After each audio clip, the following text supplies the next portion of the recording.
Where am I at in the stages of change? Welcome to the Therapy Brothers podcast. I'm Brannon. I'm Tyler. We're brothers, We're therapists. and we know recovery. Bring your stories, your questions, your successes with real recovery.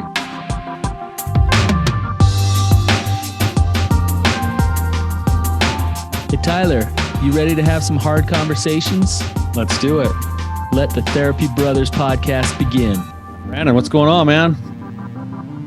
Oh, just I'm banged up. What happened? I'm getting old. Dude, you got the glasses on and the gray beard. You look geriatric. I got glasses, gray beard, and 2 fake hips now, and I do feel geriatric, actually. I was gonna say you look it. I look it too, but I also feel it. I went mountain biking, and like the next day, I could hardly move my shoulder. So, Oh, geez, man. I'll work it out. Throw a little ice on. Throw a little ice on it. Throw some ice on it, and eventually probably have to have surgery or something. Yeah, probably that.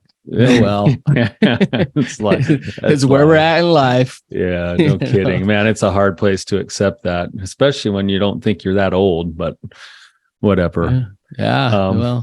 Yeah. Well, we kind of did this challenge a while back for the Rising Sun retreat with some reviews.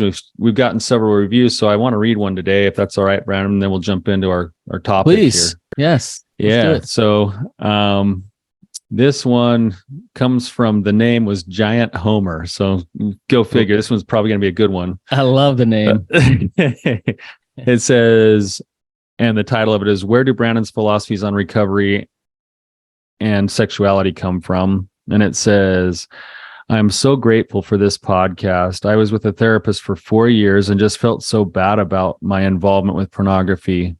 As I listened to this podcast, I felt peace and hope as I recognized that I, as an individual, do not need to be shamed to recover. As an individual, I want to and need to be true to my God and myself. Yeah, I love it. Great review. Really appreciate that. Yep. Shaming yourself into recovery is a complete and total oxymoron that never works. It's like trying to fight fire with fire. So yeah, it just adds to the problem, even though it's a normal part of the process to have that shame. The goal really in recovery is to become shame resilient. So still accountable, still taking ownership. That's what I loved about the review there, is he shifted from needing to change because of shame to wanting to change because that's who he is. Well, and in that episode about my story, you can kind of see it on a macro level, the ways we were trained, Tyler, with like fear and control and force and rejecting your sexuality, and that many therapists, I think less so now, but still quite a few today, use fear and control and shame in order to try to change a behavior rather than actually treat somebody to help them love themselves and be a transparent, honest, vulnerable human being that can create connection in their life. So I love the shift in philosophy because that actually works. Once you let go of that shame, once you let go of that fear, then real recovery can begin. So absolutely. And that's kind of the direction that both of us have sort of grown into as we've been doing this work for so long. So yeah. So speaking of recovery, we're talking about change today, Tyler. Yeah, we're talking about the stages of change. I just think about how many times have I been like, hey, I'm going to eat good tomorrow. Yeah. So I'm going to enjoy some really bad food for me today because tomorrow's when I start. I'm going to start. Yeah. And in perpetually being in that cycle over and over and over again. And, the stages of change, if you understand them, they're really cool because they apply to everything in life. Whatever you want to shift or change in your life, you're in some stage with that. And I think when you understand the stages of change, then you can get more conscious with where you're at in that process. So whether it's recovery whether it's shifting dynamics in your marriage, whether it's getting in shape, your spirituality. I could go on and on, right, Tyler? Right. But you're in some stage of change, and we're going to break down these stages of change for you. And as we do this, I hope that you reflect on your life and you see, and you're honest with yourself, like, that's where I'm at. Like that's kind of where I'm at when I'm thinking of this topic or this thing that I want to shift or change. I can see that that's where I am in this process. Yeah, and I think with kind of where we want to go with this today, Brannon, we'll outline the different stages of change. This comes from a theorist named Prohaska or Prochaska, and there's 5 different stages of change. Some people have added a 6th one. We'll cover that one too. We're going to go through the stages of change. We're going to go through some things to do if you recognize what stage of change you're dealing with, whether it's in yourself or in somebody that you love or a partner or something like that. But I want to make sure that we're clear that none of these are bad. These are all parts of the change process for most of us over whatever it is that, there's a pretty good chance that you and I, Brannon, are in different stages of change over different parts of our life right now. And that's just part of the process sometimes. Yeah. Again, back to not shaming yourself, right? Like as we go through this and you're like, man, I should be in maintenance or I should be in action or whatever. As we go through this, don't shoot on yourself and shame yourself. But hopefully as you listen, you're able to say, but I do want to shift out of that. Yeah, it's just being curious. We're going to challenge all of our listeners here to be curious with what stages of change they might be in certain parts of their lives, not just with maybe acting out with an addiction. Of course, that's what we're going to talk about a little bit because that's what we do a lot, but it could be over anything. It could be relationally or spiritually or something else too. But Tyler, I think you're coming a little too soft and tender here, because the fact of the matter is if you're in certain stages of change, it's going to yield results that you don't want. Yeah. Oh, absolutely. And yeah, it's not bad, but it sucks to get the results that you don't want. And it sucks to stay stuck in suffering. And some of these stages of change absolutely keep you stuck in that suffering. Right. There's one of my favorite quotes lately has been that there are no solutions. There are only trade-offs.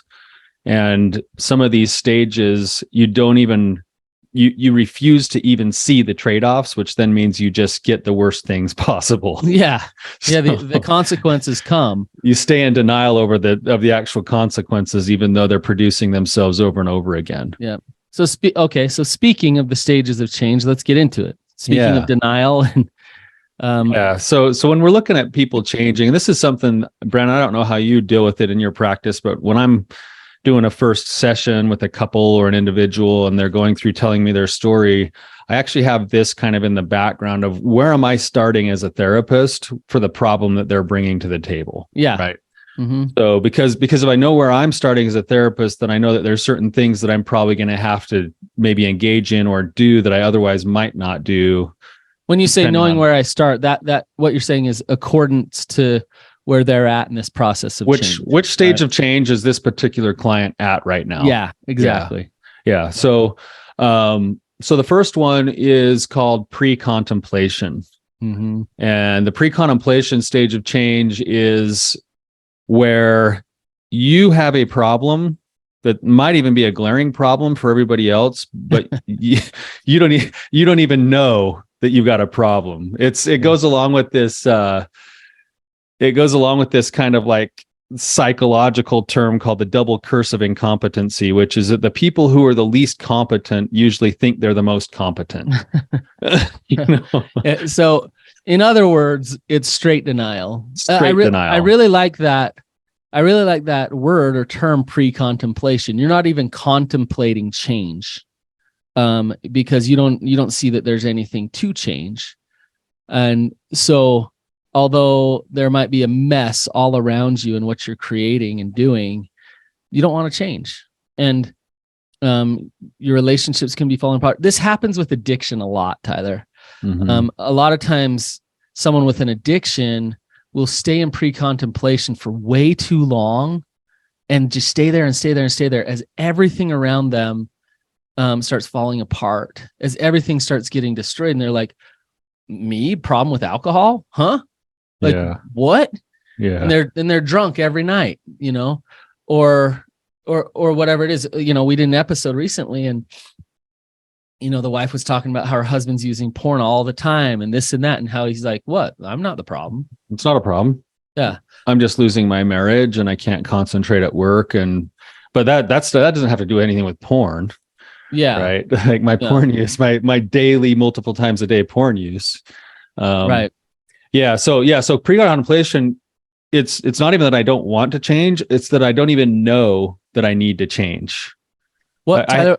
I haven't even connected the dots yet between the consequences in my life and the behaviors or the inputs that I'm putting into my life. It truly is. It might be willful denial, but a lot of times it's actually just ignorance. It's just, I don't even know that I've got a problem yet. Right. And who, if you have somebody like that come and sit on your couch in your office, Tyler, what's that therapy session like? Well, yeah, it's often, it's funny because a lot of times this happens where I've got like a couple in there and I've got one partner saying, man, I'm about ready to leave. I can't even handle this anymore. And the other person's like, I didn't even know there was a problem. Like, what's going on? Or yeah. It's like then they'll gaslight or turn the tables a lot because they're like, what's wrong with me? Right. Like nothing wrong with me here. Yeah, you should probably go get some therapy for, whatever it is. They tell their wife that a lot, go see a therapist. You must have some problems. Right. So when I'm in a therapy session with somebody like that, I'm going, okay, the first thing that I need to do is actually maybe just do some kind of motivational kind of interviewing or some curious questioning, trying to bring into the room and try to help start to connect the dots. What are the inputs that you're doing, and what are some of the outcomes that you're actually getting in your life that maybe you don't like? Yeah. And, they start to say, oh, I feel depressed all the time, or I feel like this, what's going on in your relationships? Oh, my partner doesn't want to talk to me right now. Oh, okay. Why do you think that is? Just a little side note. If you understand motivational interviewing at all, and you go to therapy and your therapist is doing it on you, just face the fact you're probably in some denial. I love motivational interviewing because it gives you that tool with that client that you feel like you can get nowhere. And that's where you just back up, you reflective listen, and you illustrate the discrepancy between their behaviors and what they want in their life. Yeah, you act as a mirror. You let them come to the realization like, oh, maybe drinking all day isn't what I want. Oh, really? Oh, okay. Tell me more. Yeah. Yeah. But, Tyler, I think of the county funded programs we both have worked at where people are just, and I'm not saying everybody was pre-contemplative, but many were, F the system. I shouldn't be here. This isn't my fault. And I had one guy I worked with, he had 13 DUIs. 13. So he had been to prison because of DUIs, and it's still pre-contemplative, still like, what? Huh? I got a problem. I don't have a problem. Yeah. The denial can persist through a lot of things. And what needs to shift in order for somebody to actually move to contemplation? The beginning of some insight is where you actually start to connect those dots between, oh, these are the outcomes I'm getting in my life.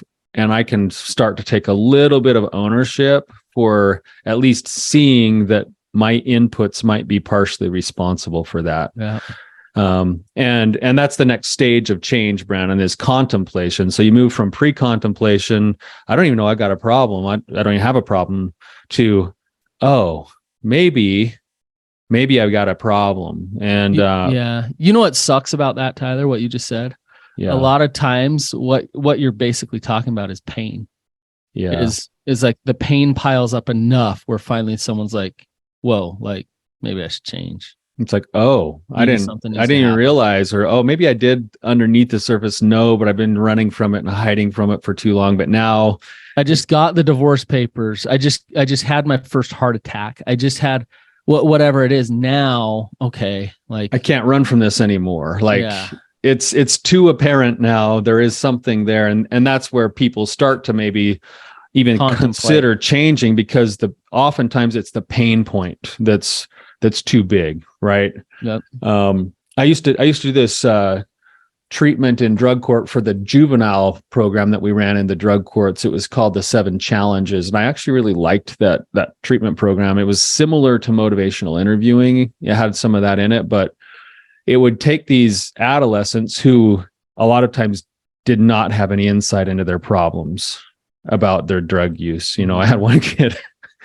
kid who ended up taking way too many of his parents' sleeping pills, so much so that he had blacked out, walked like 4 miles away from his house, and climbed into bed with another woman. Oh, gall. He walked into somebody's house, climbed into a bed with another woman, and that'll get you a legal charge. Yeah, and then he ended up in juvenile drug court. Shocker! And he was sitting there in my office, going like, "I don't have a problem. Like I don't have any problems with any substances." And what the 7 Challenges said was, don't fight with them on it. Say, okay, let's do a whole bunch of research together on all of the pros and cons of overusing sleeping pills or using marijuana. And in fact, I want you to come and I want you to write a report both ways. You're going to have a debate with yourself about all of these substances. And they start doing these reports, and we start doing this research, and we start having this conversation. And the therapist's role in that is like, I'm not even going to tell you what to do. By the time we're all said and done, you'll have so much information, you can make a really informed choice. Right. Uh-huh. Yeah. And so then all of a sudden he's like, well, I still don't think it's a problem. And it's like, okay, but you also know that if you do these things, you now get to agree that you'll probably spend some time in juvenile detention. You'll spend some time in drug court. You may end up with other charges if you get caught driving while you're doing it. And you're going to have these other consequences in your relationships. And you're probably going to be numbing yourself out and feeling a little bit more depressed, all of that stuff. As long as you're willing to sign up for all of that, go for it. Right. Mm-hmm. Mm-hmm. So you're trying to move that teenager from pre-contemplation to contemplation. So then now they just go, oh, okay, I have to own my choices now. And then the contemplation is where you start to think about it and go, okay, maybe I got a problem. Yeah, I got a problem. Right. Well, contemplation can be very, you can really get stuck there too. And it's an uncomfortable place to be stuck, because it's, okay, I know I have a problem. I just don't want to do what it takes to actually change the problem that I have. So I'm conscious of the problem, but I'm not going to do anything about it. And so it can produce a lot of shame. It can produce a lot of self-loathing, depression in that state of contemplation. The pre-contemplation almost feels better than the contemplation. Right? Yeah, it's hard because in contemplation, you watch yourself continue to hurt yourself. Right. You know? I think of a guy I know who had a dead-end job, hated his job, always complained about his job, and didn't change it. Yeah. Just kept going to that job day in and day out, and didn't change it. And you'd ask him and he'd make all these excuses. Well, I can't because of this, or I can't because of that, and this and that. And so it's like, okay, you're full of excuses. You know, you have a dead end job. You want to change it, but you're not changing it. You're stuck. You're just, Yeah. I have a feeling, Brannon, that you're talking about me and my experience with UPS. No, I wasn't. Thanks for that. I was thinking of someone else, but actually, I was totally thinking of someone else. But now that you say that, you're saying I spent about 20 years in contemplation. 20 years and 2, new hips later. Yeah, and this happens with a lot with things like weight loss. physical health, even things like starting businesses and putting yourself out there. Like, hey, man, I know God's calling me to this thing. I know I would feel more in my purpose if I did that, but I'm scared, or I'm too poor, or I can't because of this or that or whatever. And we fall right back into the rut that we're in, and just hope that one day we'll change and hope one day we'll get different outcomes. So contemplation is more honest than pre-contemplation, but can be very uncomfortable. It's finally got some honesty and accountability without any action. Yeah. That's what contemplation is. Yep. The third stage, as we move through this, and we'll bounce back and forth between these stages a lot of times, is, and especially between contemplation and this next one and the third and the fourth one. Yeah, and the next one is called preparation. Mm-hmm. And preparation is where we know we've got a problem. We know we need to take action on it. We're not quite ready yet. It's like Brandon, when we were kids, remember we were going to like the swimming pool or the place where they had those platforms, and you'd see all the big kids go all the way to the top platform, and you'd be like, I want to do that. And you'd climb up the first time and be like, never mind, I don't want to. And you climb back down, and then you finally stand on the edge, and then there's a big line piling up behind you, and then you chicken out and get back down. And you're like, oh man, this is like preparation. So, preparation is a really good place where another form of denial comes in, where you can justify all sorts of other expenditures to get ready for the change, even though you never make the change. It's those perpetual self-help readers and podcast listeners, and we love our podcast listeners. But it's like, man, I'm listening to stuff that I know is true, and I'm reading all the books that are telling me what to do and how to live a better life and this and that. But I get a shot of dopamine when I just read the book, and or when I just listen to the podcast and think about the change.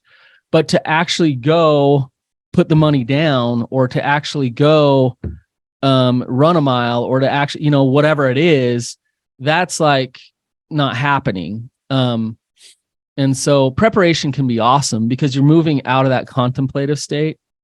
So I think when the preparation phase is prime for like most of America is the week between Christmas and New Year's, when everybody buys brand new workout clothes and gets a gym membership, and everyone's preparing for the big change in their life that lasts 2 weeks. That then either doesn't take any action at all, or the action lasts for a couple of weeks. Yeah. But preparation is good, Tyler. So it's necessary. I think of, me and my wife are running a lot more, and a year ago I couldn't run a mile, and I wouldn't. I was just whatever. Last night I ran 12 miles, and I'm not saying this to brag, but to make the point of preparation. I don't think I'd be moving along this process without that stage of preparation, because we got a book that was awesome. And then we got a running schedule that's on our bathroom mirror. And it's like, I can see exactly what I'm doing and why I'm doing what I'm doing. And that was the preparation stage. We were putting that together before we started diving into this process together. And we could have put that up on our mirror. We could have read that book and never gone out and run like that, and fallen right back into contemplation. Or you can step into the next stage, which is action. And you needed that preparation phase, Brannon, because you wouldn't have gone from contemplation to action without doing some of that preparation. Preparation's awesome. It's awesome, but you can get stuck there. Yeah. In fact, at a certain time, the preparation work you were doing was actually the action, to go get the book, to read the book, to do stuff. It crosses over. It becomes both. It was moving you towards the bigger action, which is I want to train for a marathon, right? Right. So it is a necessary step. It's like the foot in the door movement towards, it's like that kid on the platform that has to go up there 3 or 4 times before finally they go, well, it's time. It's now or never. Like we're going, Right. And then that next stage is action. Like you said, Brannon, explain action. Action is just, it's simply that, action. It's movement of energy. And it's stepping into the pain of what needs to be stepped in order for the change to happen. It can feel really liberating and good. It can feel terrifying and just scary. But it's moving. It's actually doing. So, it's that person who's like, well, I'm going to start actually having boundaries with my mom or whatever it is. Like, and then they read all the boundaries books and they do this and they did for years and years and years. They don't do it. Action is actually looking your mom in the eye and say, Mom, that doesn't work for me. Yeah. Here's something got to change here.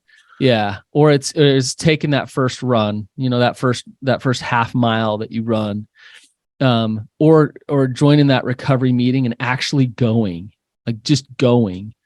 And action is awesome, but it doesn't actually create the change usually. It takes time for the action to produce the habit of the change. Yeah. When we talk about stages of change, maintenance is after action. So a lot of times what will happen is we'll go through preparation, we'll step into action, action's uncomfortable, and we'll jump to contemplation.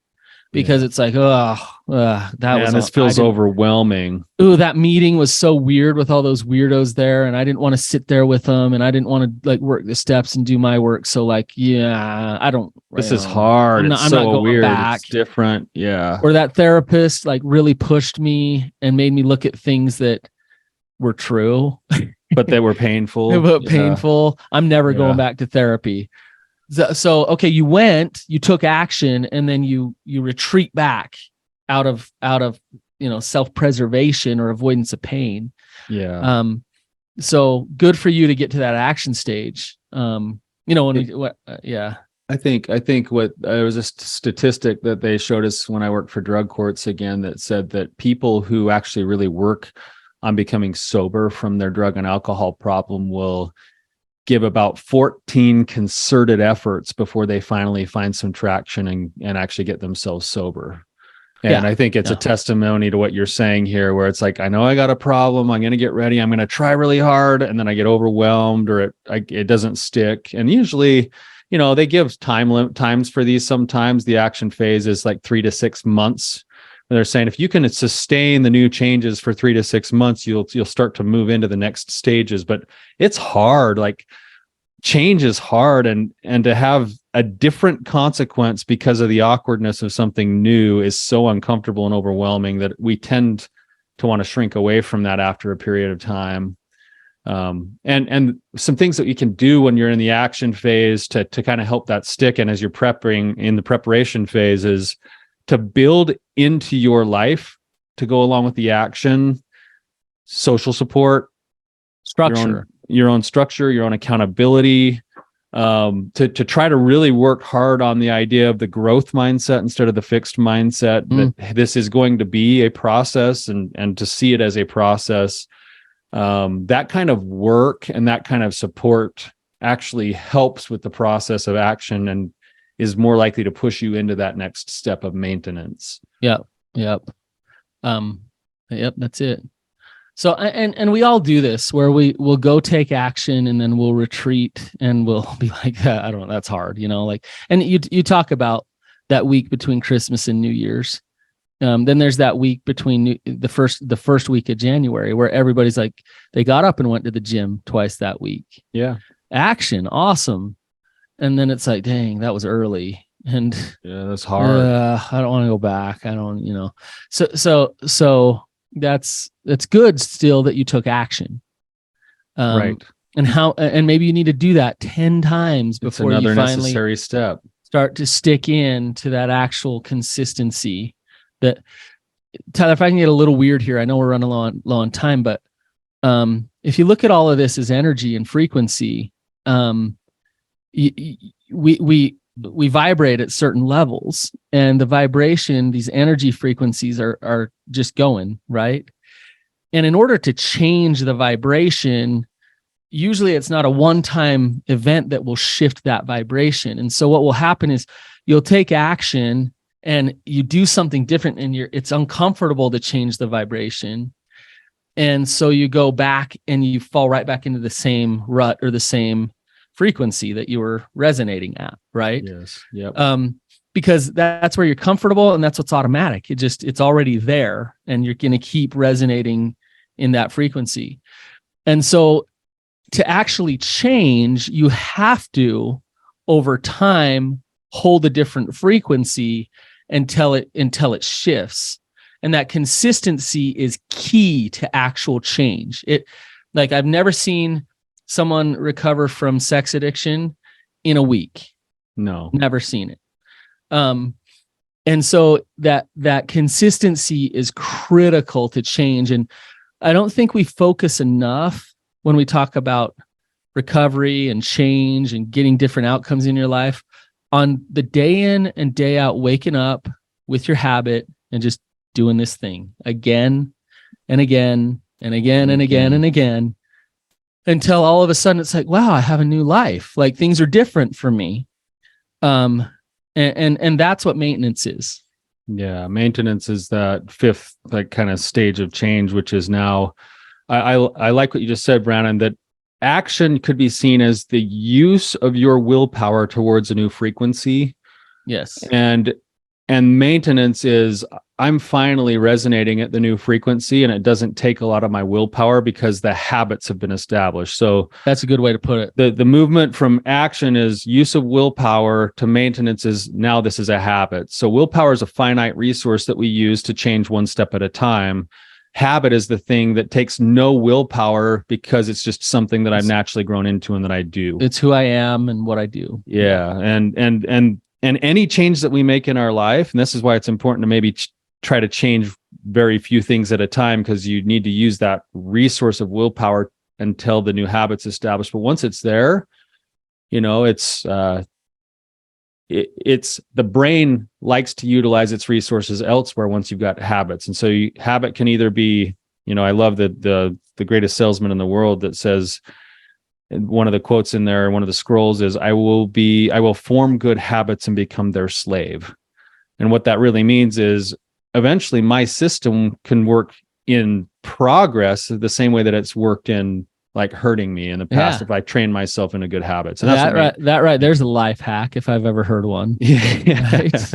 Right. Yeah. And I think we are creatures of habit. So use that to our benefit.